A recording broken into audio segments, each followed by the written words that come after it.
तो फ्रेंड्स, तो आज टॉपिक पढ़ेंगे साइकोलॉजी में। एक टॉपिक है बुद्धि के बारे में बात करेंगे। बुद्धि क्या होती है, बुद्धि की विशेषताएं और बुद्धि के जो प्रमुख सिद्धांतों के बारे में अध्ययन करेंगे। सबसे पहले अगर बात करें बुद्धि का मतलब क्या होता है, तो बुद्धि का मतलब होता है सोचना, समझना, तर्क, विचार, चिंतन करने की वह मानसिक योग्यता जिसके माध्यम से व्यक्ति जो है समस्याओं का समाधान कर वातावरण का शिकार होने से क्या करता है, बचता है। मतलब व्यक्ति के सामने जब वो सोचता है, समझता है, तर्क करता है, विचार करता है और उसके सामने जब कोई समस्या प्रस्तुत की जाती है तो उसके बारे में उसको वक्त क्या करता है, समाधान करने का जब वो प्रयास करता है उसे हम क्या कहते हैं, बुद्धि कहते हैं। सबसे पहले बुद्धि शब्द का जो सर्वप्रथम प्रयोग जो किया था फ्रांसिस गाल्टन के द्वारा किया गया।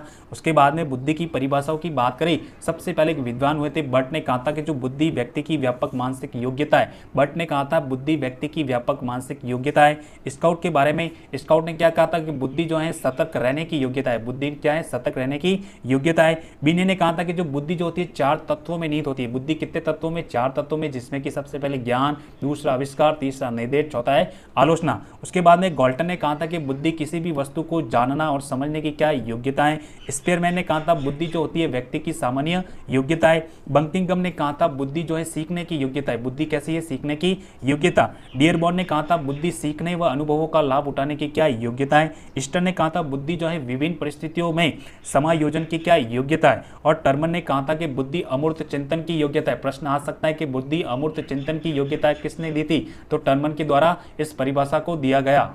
उसके बाद में कहा था वुडवर्थ ने बुद्धि कार्य करने की क्या विधि है। मन ने कहा था कि बुद्धि नवीन परिस्थितियों को झेलने की क्या है, मस्तिष्क की नमनीयता है। उसके बाद में रॉस ने कहा था कि जो बुद्धि जो होती है जन्मजात होती है। रॉस ने क्या कहा था, बुद्धि जन्मजात होती है। अब हम बात करेंगे बुद्धि की प्रमुख विशेषताओं के बारे में। सबसे जो पहली है, बुद्धि जो होती है जन्मजात होती है। बुद्धि कैसी होती है, जन्मजात होती है। बुद्धि परिवर्तनशील भी होती है। बुद्धि जो है सीखने की क्या योग्यता है। बुद्धि सीखने व अनुभवों का लाभ उठाने की क्या योग्यता है। बुद्धि जो होती है समायोजन की योग्यता है। बुद्धि होती है तार्किक चिंतन की योग्यता है। बुद्धि जो होती है अमूर्त चिंतन की योग्यता है। और बुद्धि जो होती है कार्य करने की क्या है, विधि है। बुद्धि एवं ज्ञान दोनों अलग अलग क्या है, तत्व है।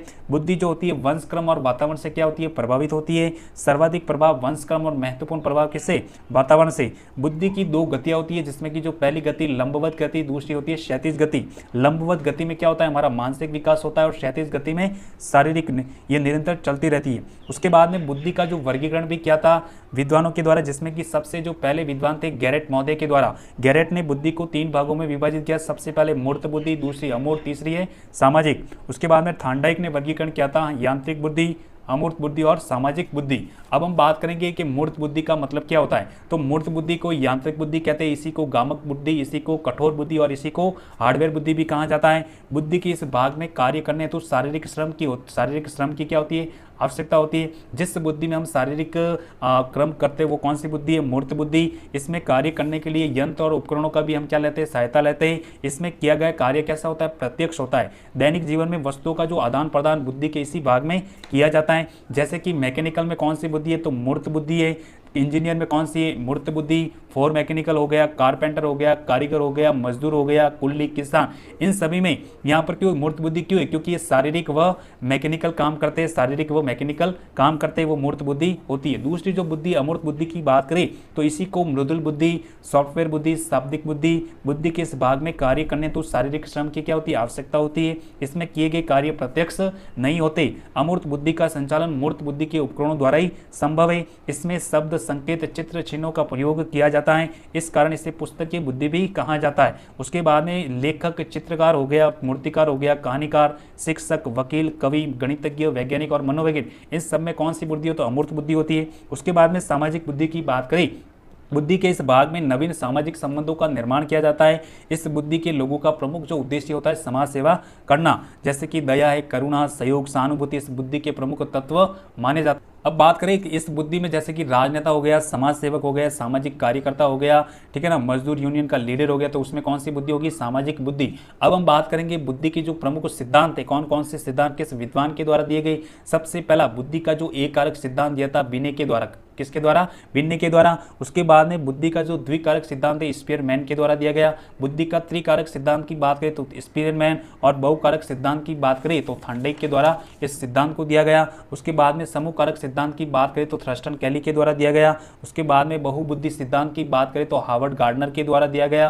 बुद्धि का त्रिआयामी सिद्धांत की बात करें तो गिलफोर्ड के द्वारा दिया गया। और आगे बात करें बुद्धि का जो त्रितंत्र सिद्धांत है स्टर्नबर्ग के द्वारा दिया गया। बुद्धि का तरल ठोस सिद्धांत की बात करें तो आरबी कैटल के द्वारा दिया गया। और हेब का क ख सिद्धांत किसने दिया था, हेब ने दिया था।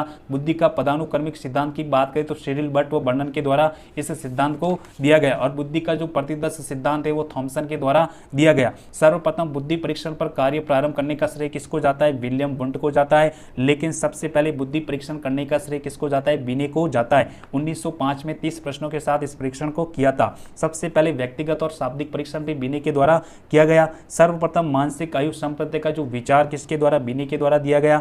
बिने बुद्धि परीक्षण का अमेरिका में प्रचार किसने किया, गोडार्ड के द्वारा किया गया। और बिने सर्वप्रथम बुद्धि लब्धि ज्ञात करने के सूत्र का जो प्रतिपादन किया था किसने किया था, 1912 में स्टर्न व कोलमान के द्वारा, जिसमें कि सूत्र दिया था IQ बराबर MA/CA। स्टर्न के बुद्धि लब्धि ज्ञात करने के सूत्र में जो परिवर्तन किया था वो किसने किया था, टर्मन के द्वारा। टर्मन ने सूत्र दिया था IQ बराबर MA/CA × 100। उसके बाद में सर्वप्रथम सामूहिक व अशाब्दिक जो बुद्धि परीक्षण है वो टर्मन के द्वारा दिया गया। सर्वप्रथम बुद्धि का जो वर्गीकरण किया था टर्मन व मेरिल को जाता है। और सबसे पहले बुद्धि लब्धि ज्ञात करने की जो सारणी दी थी किसके द्वारा, टर्मन के द्वारा। टर्मन ने बुद्धि लब्धि ज्ञात करने की सारणी दी। सबसे पहले जिसकी बुद्धि 140 प्लस है वो प्रतिभाशाली बालक, 120 से 139 प्रखर बुद्धि का होता है, 110 से 119 उच्च बुद्धि का, 90 से 109 सामान्य औसत बुद्धि, 80 से 89 सामान्य अल्प बुद्धि, और 70 से 79 मंद बुद्धि, और 70 से कम जिसकी बुद्धि है वो जड़ बालक की श्रेणी में